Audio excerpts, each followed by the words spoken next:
Hey guys, Level Cap here, and today in gaming we got another massive Battlefield 2021 leak. Apex is moving beyond Battle Royale, a Warzone glitch is causing big problems, and much more. An unverified Battlefield 2021 leak hit Reddit early this morning, claiming some big things about the game. It'll allegedly be set in Eurasia in the 2030s. At launch, it'll have 13 maps designed for 128-player conquest. There will be no vehicle spawn screen, engineer, support, and recon classes returned from past titles. It'll have a free-to-play Battle Royale that launches in March of 2022, and finally, the leak claims a teaser will debut this week. The leaker claims their source is an insider at DICE who has been playtesting the game. They say that the game is played in a world that has been destroyed by weather-altering technology. The US and Russia are engaged in a Cold War, and several nations are represented. The vehicle spawn system has been canned. Instead, you'll have to get into vehicles and assume control of them. Conquest has been updated with a new mechanic that lets players complete side objectives for extra points or advantages. It sounds like a similar mechanic to capturing specific points to control vehicles in Battlefield 4. The weapons available to players will span multiple eras from the Cold War to future tech and prototype weapons. The post that leaked all of this info has since been deleted for an unknown reason. While the leaker's claims are impossible to verify, it is worth pointing out that other supposed Battlefield 2021 leaks have remained online for months. If EA or DICE were taking action against only credible leaks, the removal of this particular Reddit post could be a hint that it's genuine. That said, we're probably just a few weeks away from a proper reveal, so we won't be relying on any leaks or rumors for long. As with all leaks and rumors, we can't stress enough that it's all pure speculation until DICE says otherwise. A gameplay trailer for the Apex Legends Legacy event update just went live. It reveals a new permanent 3v3 mode called Arenas, the new Legend Valkyrie, a map update for Olympus, and more. Arenas is a round-based team deathmatch mode complete with an economy system and custom maps. Matches begin by selecting your preferred character. Each round offers a set amount of crafting materials. The buy phase lets you purchase weapons, abilities, and upgrades. Kills and wins grant you more materials to spend in the next round. You can also find crafting point caches on the map. From there, Arenas offers pretty standard team deathmatch gameplay. Players can be downed and revived, but once you die, you're out of the round. If a match gets to a 4v4 round count, the final round will be a sudden death, though it's unclear what specific mechanics will be in play. The new Legend Valkyrie also has her abilities revealed in the trailer. She has a missile barrage that focuses fire on a small arena and a jetpack that friendly players can tether onto and boost up with her high above the map. Valkyrie seems like a solid offensive character. She also has a passive jetpack ability that lets her stay airborne for an extended period of time. The Legacy update will also make some massive changes to the Olympus map. Plant life has started to grow all over the map, swallowing up entire areas with vines.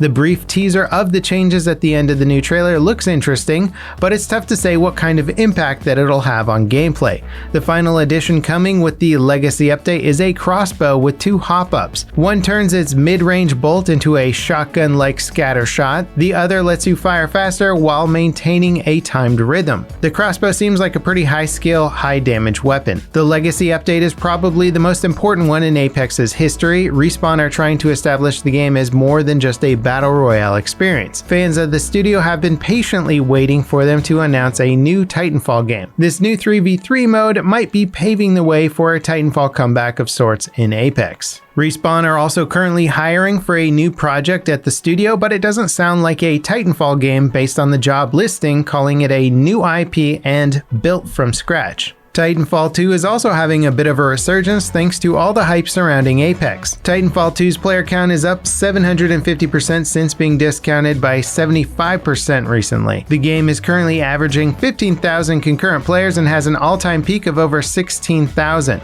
Obviously, these numbers pale in comparison to other Steam titles, but they're massive for Titanfall 2.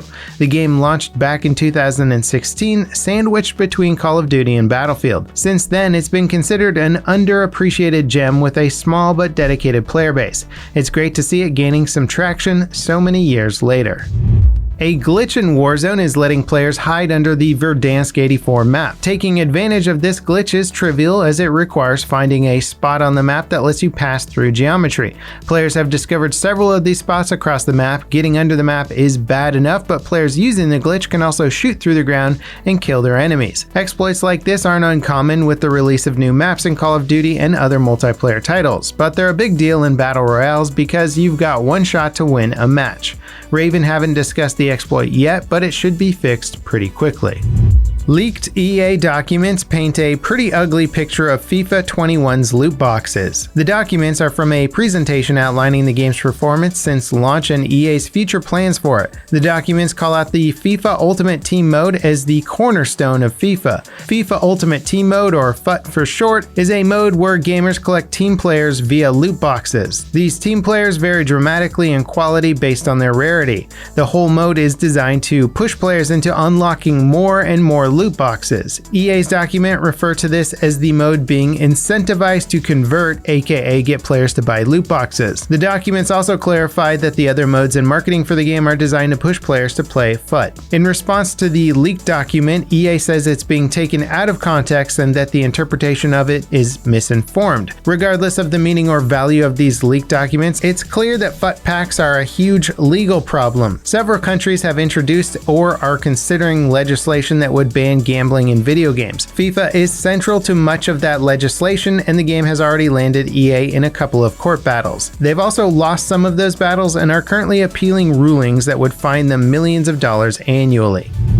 Eurogamer and Digital Foundry have done a thorough review of the FPS boost mode added to Battlefield 1, Battlefield 4, and Battlefield 5 on the Xbox Series X and S. It adds 120 FPS modes to all three games, though the Series S only gets the boost for Battlefield 4. In all cases, the games run at a nearly locked 120 FPS and only dip in very specific circumstances. Those dips are also limited to 80 or 90 FPS at their lowest.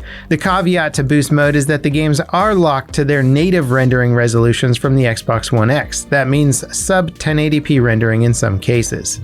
Microsoft are rolling out a fix for performance issues caused by the most recent Windows update. The update caused massive FPS losses in some games like Path of Exile, though it seems like it generally impacted performance in most games. Microsoft are utilizing the Windows 10 known issues rollback system to uninstall the specific update causing the issue, and will probably release a fixed version of the update soon. Before we get to our final story today, I just wanted to say thank you for tuning in. We hope today's stories were interesting. If there are any stories or games you think we should be covering, let us know in the comments. We're fast approaching the reveal of this year's Battlefield game, so stay tuned for continued coverage of everything DICE reveals. The co-op puzzle platformer It Takes Two has passed 1 million units sold.